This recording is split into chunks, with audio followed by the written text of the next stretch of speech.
Hello guys, Microsoft পাওয়ার পয়েন্টের এই নতুন ভিডিওটিতে আপনাদের স্বাগতম।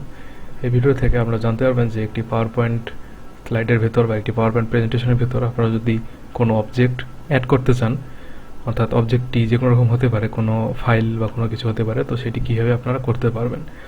তো চলুন দেখে নেওয়া যাক সেটি কীভাবে করা যায়। তো এর জন্য ইনসার্টে যেতে হবে। ইনসার্ট থেকে এখানে যে টেক্সটের ভেতর অবজেক্ট নামে একটি অপশন রয়েছে, এখানে যদি ক্লিক দিই তাহলে একটি ডায়লগ বক্স আসবে। এখানে বিভিন্ন রকম অপশন রয়েছে যে আপনি কী ধরনের ফাইল আপনি এখানে অ্যাড দিতে চান।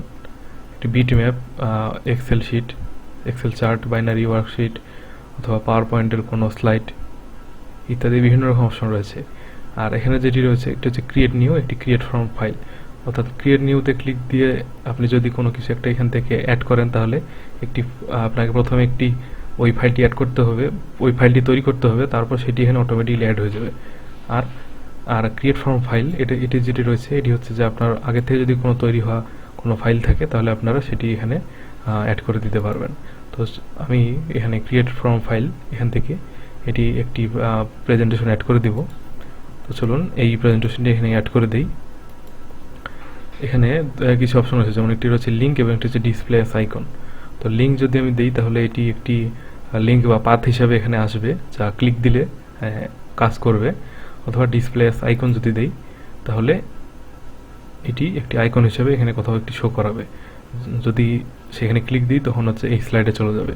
আর চেঞ্জ আইকন অর্থ হচ্ছে যেখানে বিভিন্ন রকম আইকনের আপনার ইচ্ছা মতো কোনো আইকন দিয়ে আপনারা হচ্ছে সেটি সেট করতে পারেন। ধরুন আমি এই আইকনটি দিব, তো দিয়ে ওকে করলাম। তো দেখুন একটি আইকন হিসেবে একটি অবজেক্ট অ্যাড হয়ে গিয়েছে।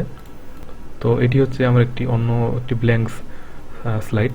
তো এখন আমি যেখানে অবজেক্টটি অ্যাড করেছি, এখন যদি আমি এখানে ডাবল ক্লিক করি তাহলে দেখবেন যে আমি যেই স্লাইডটি ওখানে ফাইলটি যেখানে অবজেক্ট হিসেবে অ্যাড করছি সেটি এখানে ওপেন হয়ে গেল। তো এভাবেই আপনারা কোনো অবজেক্ট পাওয়ার পয়েন্টের স্লাইডের ভিতর এভাবে অ্যাড করতে পারেন। ভিডিওটিতে সাথে থাকার জন্য অসংখ্য ধন্যবাদ।